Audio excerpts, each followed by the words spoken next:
في أوقات كتير بنتمنى حاجات ونقول لنفسنا ده لو حصل حياتي هتبقى أحلى، لكن الحقيقة مش كل اللي بنتمناه بيكون خير لينا.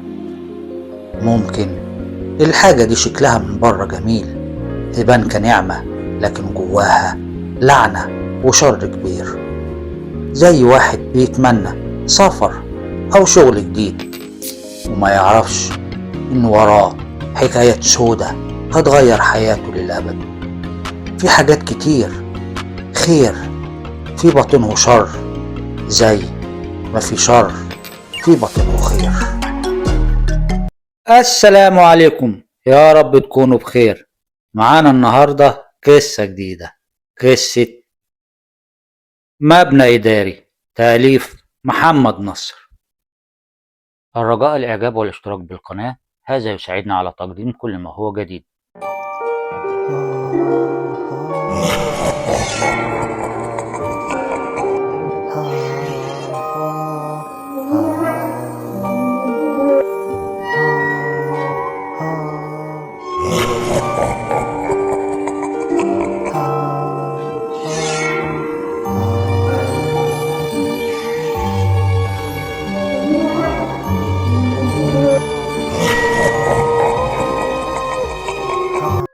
أنا أحمد، مهندس، اتخرجت سنة 91. كان حلم حياتي إني أسافر برا مصر، أشتغل في أي دولة من دول الخليج، لكن اتعينت هنا في مصر في شركة مقاولات كبيرة ومعروفة. وبعد 3 سنين أخيرا حلمي اتحقق. تم تكليفي للإشراف على مشروع إنشاء مبنى ضخم على الحدود الكويتية العراقية. المنطقة كانت مهجورة، صحراوية، مليانة ذكريات الحرب. من أول ما شفت الموقع وأنا قلبي اتقبض.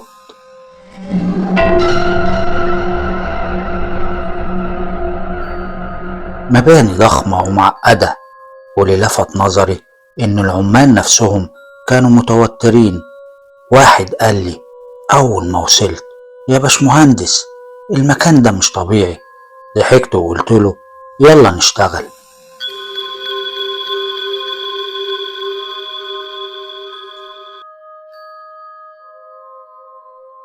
لكن بعد يومين من شغلي حصلت أول حادثة.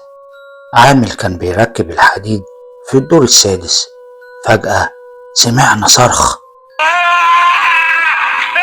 جرينا بسرعة، لقيناه واقع على الأرض، جسمه كله متكسر، لكن الغريب إن الأرض ما فيهاش نقطة دم، كأن دمه اتسحب منه وبعد كده اترمى.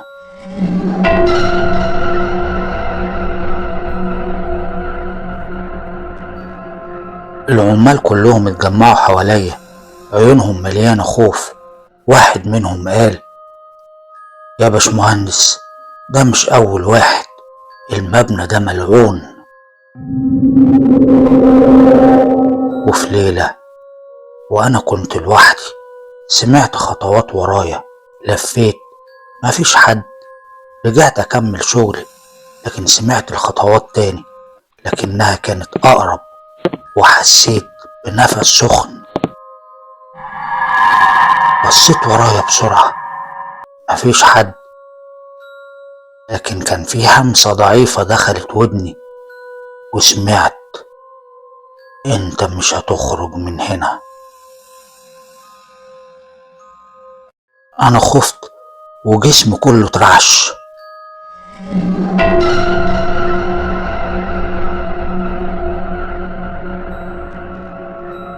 وبعد كام يوم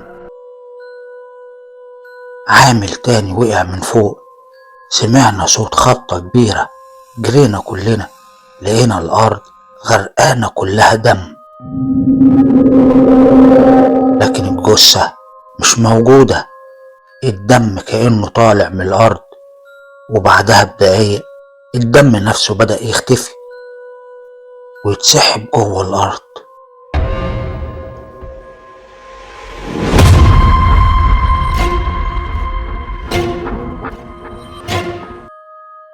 وفي ليلة وأنا قاعد في المكتب لقيت ورق متلخبط على الترابيزة، كله مرسوم عليه دواير وأشكال غريبة كأنها طلاسم.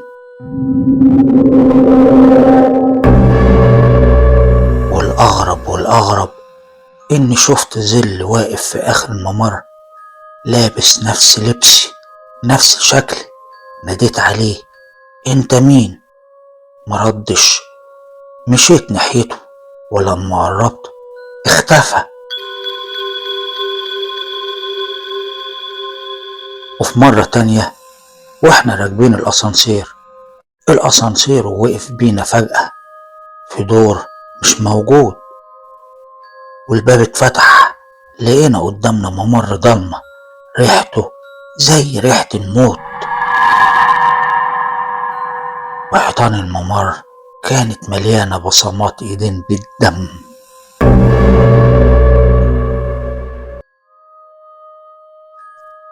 واحد من العمال حاول يمد ايده بره، لكن فجأة ايده اتمسكت واتسحب في الضلمة.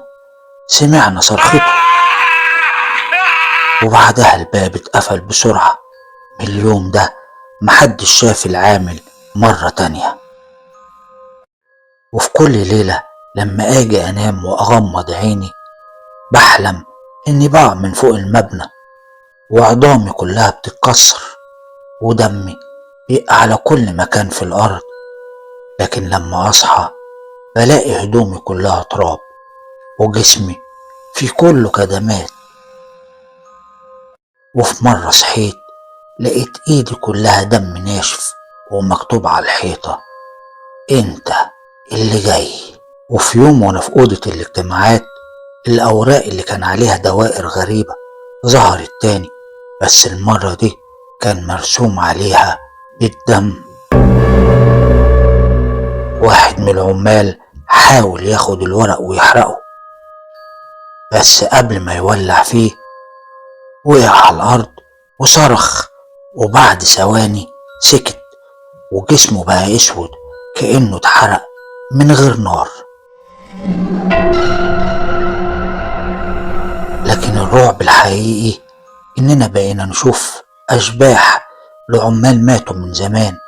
واحد منهم وشه مشوه بيمشي بين المباني والحديد مغروس في جسمه، وواحد تاني دايما نسمعه بيبكي وهو بيقول: رجعوني رجعوني.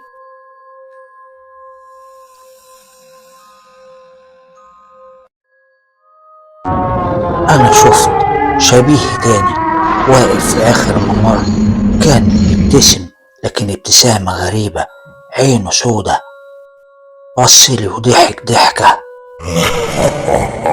وقال لي: انا النهاية. العمال بدأوا يهربوا واحد ورا التاني والمبنى تقريبا فضي. واخر حلم حلمته، وبمعنى اصح اخر كابوس، شفت راجل وشه كان متاكل وعينه بتنزف دم. قرب مني وقال: دورك جه دلوقتي، انت واحد منا. انا صحيت تاني يوم وقررت امشي من المكان، وفعلا اعتذرت عن الشغل وسافرت. لكن من وقتها المبنى لسه واقف، واللي يدخله عمره ما يخرج منه زي ما دخل.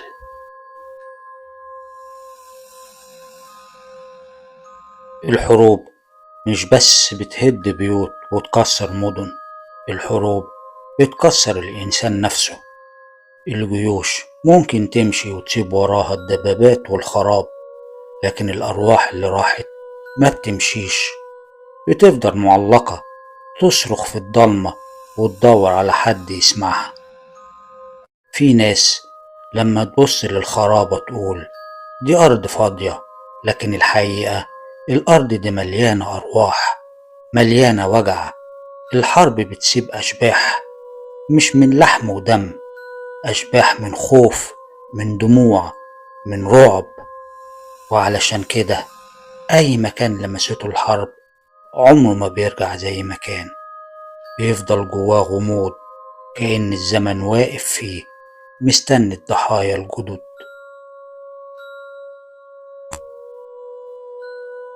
الرجاء الإعجاب والاشتراك بالقناة، هذا يساعدنا على تقديم كل ما هو جديد.